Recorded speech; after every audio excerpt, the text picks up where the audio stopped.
Hello, welcome to another video podcast. My name is Judy Laquadera and I blog at patchworktimes.com, and I appreciate you spending a few minutes with me. I had not planned to do another video this soon after the last one, but there were a couple of things that I wanted to talk about, and so I went ahead and did it before I forget about those things. First, I know there are some problems with the videos using the iPad. Some people have told me that they had problems with the sound, and I'm having a problem with if I turn the camera the long way, then I feel like I'm so close. But if I turn it sideways, I'm not getting everything. It's too narrow, and so whatever I show sitting down, you're not going to see. And in fact, sometimes it even just cuts the top of my head off. So a camera has been ordered, and it will have an external microphone, and hopefully that will solve any problems that we have once I learn to use the camera. The second thing that I want to talk about is I had a comment this week from a lady who had been around since my quilting days, and she mentioned that all of the sweaters that I show are kind of drab, and she didn't use that word, but the colors like the dark greens, the navies, the grays, the dark rust colors, and that all my quilts were always bright colors. And a funny story is when we lived in Kentucky, our guild there had done a quilt as a group project. We all made them, and I'd quilted several of them, but Amanda had made one that was just really pretty. It was earth tones, greens, browns, tans.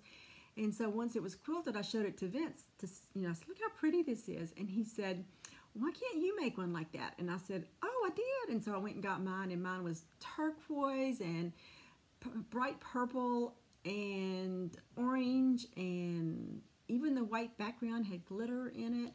And so he kind of looked at it and he said, everything you make is clown colors. So it was true. I did. I really used brights. And so after reading her comment, which I haven't even responded to because I kept thinking about it, because it really is true and I hadn't even noticed it.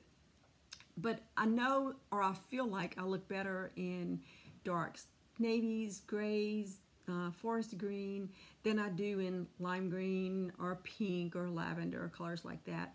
So maybe that's why I tend to do it, or maybe I just do what I see on the pattern more, which I try not to do because it always kind of bothered me that people wanted to use the exact same colors of a quilt that the pattern showed it in, and nobody wanted to venture out and choose their own colors.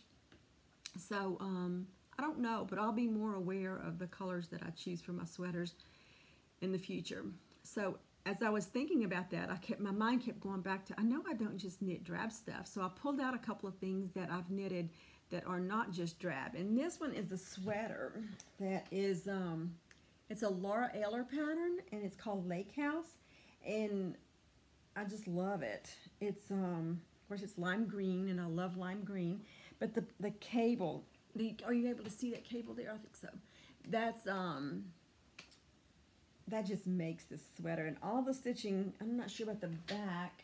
I think the whole thing is a twisted stitch, which I can remember that it took me forever. And that is a sweater that I made 4 years ago. And I really love it. All of my things have been put away already for the winter, for the summer. And so they're a little wrinkledy, but the way I store my wools is I get those big zipper bags. I think they come like 3 to a pack. They're really big. And I just lay them flat on the bed and just start stacking things inside them. And I'll fill them up as full as I can get them, but I try to keep it uniform and not have just one big ball at the bottom. And I'll throw in a couple of bay leaves in there, and which is supposed to help keep bugs out. I'm not sure, because here in Texas we have lots of bugs. And then once you get it as full as you're going to get it, you just zip it up and then use a vacuum cleaner. There's a port, and you suck out all the air. And then I just stand these up in my closet, and I just have them standing vertically. And when it gets time to start wearing sweaters and shawls again, some of my shawls I do keep out all year, and I wouldn't in this one, but some of the ones that are more muted and I can just grab and go, and they can go with anything, tans, navies, dark greens, because I'll use them sometime in the summer, like restaurants or movie theater or something like that, where it's going to be chilly. But this one is called Dreambird, and this is a brown background, and this color is just one skein. I'm not saying it was just, it may have taken more than one skein to make it, I can't remember, but the color changes through the yarn, so these are not all different colored yarns. It's just one yarn that did all this. And like I said, it's Dreambird, and I made this one in 2013. And this one was fun to make, and it's fun to wear too. And when I do wear this one, I always get comments about it. So that one is not very dull. And then this one is another Madeline Tosh pashmina scarf, and this is also grasshopper color. And this one is called Icy Rivulet, and I will put all these links in the patterns in the show notes and post that on the blog. But anyway, those are just a couple that I grabbed that are not necessarily dull colors. Then, I don't know if I've mentioned it on here, but I'm doing, this one is called the Temperature Timepiece, and it's you could make anything you want to make, but this is where you track your temperature all year. Every day I enter the temperature on a little chart, and I'm only using the weekdays, because if I had done the 7 days a week, it would be too big. And it's going to actually be like a shawl blanket type thing. It's going to be big. And every weekday, based on the temperature, I knit 2 rows of a color.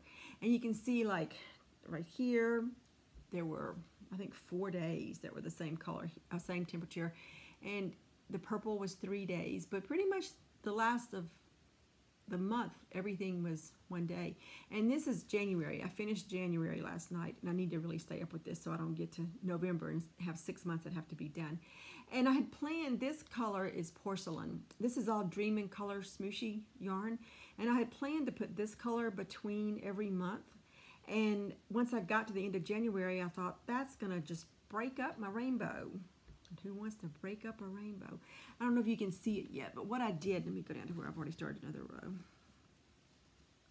What I did was, I did a purl stitch. The last color of the month, the last color of January was purple, and I just did a purl row right there. And so hopefully that will be enough to let me see where each month ended, but not break up my rainbow. So I wanted to show that. I think it's really pretty, and I would wear a sweater out of these colors all mixed up like this. In fact, there were people who were gonna do, there's a sweater that I can't remember the name of it, but they were gonna do that and do it. It has stripes, and they were gonna do that for their temperature project and make a different stripe, just like that looks. So I don't think, I didn't want to make the sweater because I didn't want to have to drag it out that long, but I think that would be a fun project.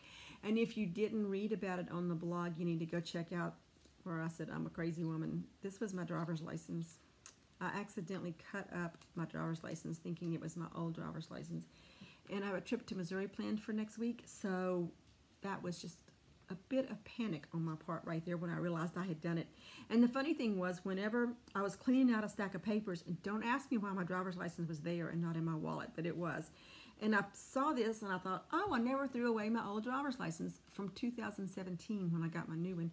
And so I just went to the trash can, and I thought briefly, you should check the date on this before you cut it up. But nope, I didn't do it. And so I just cut it all up. There are 6 or 7 pieces. And then Thursday, I went to get my credit card out of my wallet to do something, and I thought, where is my driver's license? And then I remembered that I had cut it up. So I went out to the trash, the big stinky trash can outside, and Vince saw me pass by, but then he said he didn't know why I was staying so long. So he walked over there and he said, what are you doing? And I said, you don't want to know. And so then I said, I cut up my driver's license. And he said, why? Why do you think? I didn't mean to do it. And so I was able to find all the pieces in the second bag I looked in. And so then it was like 3:30, and we are a good 20 minutes from town. And so I just jumped in my car and ran down to the DMV, and I figured at 4 o'clock, they close at 5, so I figured at 4 on a Thursday afternoon there was going to be a line out the door. But I walked right in, walked right up to the guy, and he said, what can I do for you? And so I just handed him all those pieces, and he said, why did you do this? And I was like, that's the same stupid question my husband asked. I didn't say that, but I thought it. So anyway, I was in and out of there in 10 minutes and I've got a paper driver's license now, but that's enough to get me to Missouri. So the next thing I was going to share with you are some patterns that I found online that you might want to make.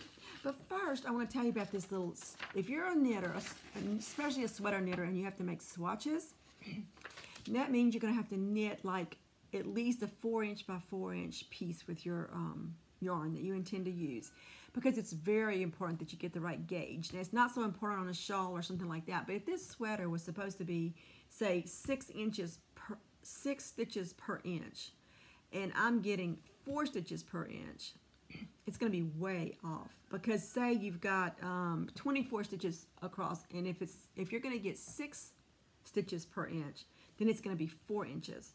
If you're going to get 4 stitches per inch, it's going to be 6 inches. So the less stitches that you get per inch, the bigger your piece is going to be. And when you're talking about 200 or more stitches around a sweater, if you're off just 2 stitches an inch, or even 1 stitch, or even half a stitch an inch, you're going to have a big difference in the way it fits. So it's very important that you do a swatch. And I should have brought a swatch over here with me, but I didn't. But I'll just knit like, you need to measure 4 by 4. So I'll usually make it 6 by 6. And that way I can measure, across 4 inches. And a lot of times it'll say like 24 inches over 4 inches, or 20 inches over 4 inches. And then there's also a row gauge, 8 rows per inch or something like that. And I don't get real fired up about the row gauge, because so many sweaters say knit 11 inches from the underarm and start the ribbing or something like that. But the stitch gauge really does matter, because your sleeves are going to be too tight if it's wrong, or too big, and it's just going to hang on you. I'm a loose knitter, and so I always start off with 1 needle size smaller. Like if it says to start with to use a US 6 or a US 4, then I'll go with a 3.5 or even a 3. The other day I was doing a swatch and it said to use a US 4, and I was down to a 2.75 to get gauge. And then that is also how you would go from, say your pattern said you need to use a DK weight and you want to use a worsted weight. What you would, I'm not going to go into detail because it's math, but just say that you want to use a worsted weight, and say you're getting 6 stitches per inch, and the pattern says you're supposed to have 10 stitches per inch. What I would do is I would go ahead and do my gauge. It says I'm getting 6 stitches per inch. If I know I want my sweater to be 38 inches through the bust, then I would figure out how many stitches I need to cast on to get 38 inches through the bust using a different weight from the pattern. And then usually I can just look and see, like if I wanted to make a medium but the extra large is going to work, or the small is going to work because it's closer to the number of stitches, that's what I would do. Just so you're not locked into whatever size yarn the pattern suggests. So this little tool, it looks very handy. I've ordered several different tools for helping with measure the swatch. And you wouldn't think it would be hard, but it really is, because the swatch wants to move on you. You can pin it down, and usually I will pin it down to my blocking mats, and then I will either run a piece of waste yarn up the sides where 4 inches is, and then across so I can measure within that area. But this little tool, and I've already forgotten what it's called, but I will put a note on the show notes. But a place in, I think it's St. Charles, Illinois, called Wool & Company has these. They're $17.50, and they have free shipping. Most every place that has them for $17.50, but the free shipping saved some money. So anyway, there were only 6 left this morning when I did this podcast, when I checked before doing this. So I got mine ordered, but you can kind of see in there how you can measure the stitches that way. And then one lady commented that she's had this for a year, I think. I thought it was brand new. And she said it works perfectly. So she said you can't even cheat. So I don't know why you would want to cheat, because then your sweater's not going to fit. But anyway, that is a find I think I will love. Next, this is a pattern that I found, and this is called Roadside Beanie. And one of the yarns that I just love lately is Jamieson and Smith, and it's called 2-ply jumper weight. And it is so good for color work. It's not a soft, squishy, baby type yarn, but it holds up and it is just perfect for color work. And they are over either in or near Edinburgh, where they have the Edinburgh Yarn Festival coming up. And I think the whole area just goes bonkers. And people, even I know from here, go to that. And I'm not a traveler. I think my passport expired in the 70s. And I keep thinking I would love to go to the Edinburgh Yarn Festival. So we'll see. But anyway, this little pattern, they said it has the things that you see in and around Edinburgh. It's sheep and boats. And so I am going to make that. Then I found, Vince is always wanting a hat. I found this gone fishing beanie pattern. That looks pretty easy to do. And it has, it calls for DK weight, I believe. And I can use Cascade 220 Superwash and make that work for DK weight. But it's not really a good, nice, warm yarn. I would choose like, oh heck, what's the name of it? The Wolf Blue Sky Fiber Woolstock. That's what I would use for this. But that would mean ordering yarn. So, I don't know, we'll have to see. But isn't that cute? I think even Chad would like one of those. Let's see, here's a returns label for Amazon. So I got too much out of the printer. I thought I had something else here to share. But one last thing that I want to talk about is when people say to me on the blog, I wish I could knit. You can. Why can't you knit? I mean, if you have a problem with your hands, arthritis, or something like that, your fingers don't work right, or I don't know. If you really want to knit and you have no physical disabilities, you can knit. And you can start out with something simple. Don't give up, but it takes a little bit of practice and it takes a little bit of effort, and you can do it if you want to do it. You can do anything you want to do. And one of the things that I always, when I start looking at something that I can't do or I can't figure out, like when I made this dream boat, this was pushing it for me because I made this in 2013. But I looked at it and I thought, if all those other people can do this, then I can too. Mine may not look as good as theirs, but I can do it. And I did it. I started knitting in high school or college. I think I was crocheting in high school and knitting in college, but I never got very good because it just wasn't a huge priority. And then, that was a very long time ago, and then I didn't pick it up again until 2005 or something like that. I wanted to knit socks. And for years I said, I wish I could knit socks. And finally, one of my blog readers sent me a package, and it had yarn, and it had needles, and it had a pattern. Classic Socks for the Family, which is a pattern you can make with fingering weight, sport weight, worsted weight. It has every size from children on through men's size. And I couldn't even figure it out because I didn't have any clue what, I mean, there were so many numbers, but I figured it out. And all I made for like 4 or 5 years was socks. And so then I decided I was going to make a shawl.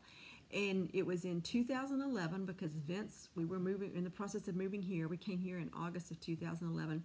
But Vince started working here like maybe April or maybe even March. He was working part-time in Texas, part-time in Missouri.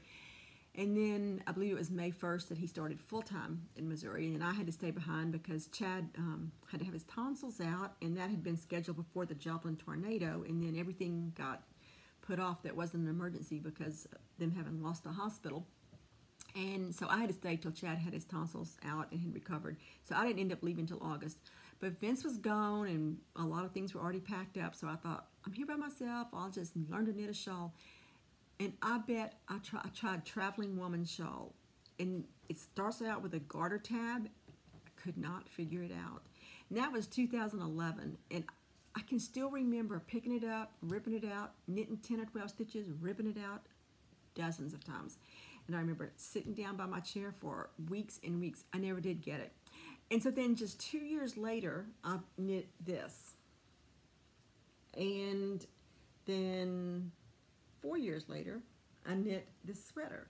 So you can knit anything that you want to knit. There are YouTube videos for everything, and you don't have to start out with expensive yarn. Hobby Lobby and Joann's has decent yarn and at a pretty good cost, and sometimes it's on sale for 30% off or even more at Joann's. So if you want to learn to knit, then learn to knit if you can, unless you have something that's preventing you from learning to knit. There are sweaters and projects that I would not attempt if I had children at home, like Nicole knits, but there are things I make that, no, I would say no, don't try it, because it's just too hard with interruptions of a child. When I was long arm quilting, sometimes I'd get a contact from a lady who would say, I have 5 children at home and they're under 6 and I need something I can do to make money from home. And I was thinking about long arm quilting. And I never wanted to discourage anybody who wanted to try it. But I thought, I have a teenager at home and I can't quilt when he's at home. So if you can figure out how to quilt with 5 kids under 6, then you're going to be great. So there are things that you are limited by your circumstances and your physical abilities and just whatever limits you have. But if you really want to learn to knit, then go get some knitting needles and learn to knit. So that is my podcast for today. I just wanted to share those projects with you, and I'm pretty sure that the next time we talk, I'll have the new camera. Hopefully I will have learned to use it, and we'll eliminate the problem with the sounds and the problem with you're putting the camera this way or this way. So thanks for watching.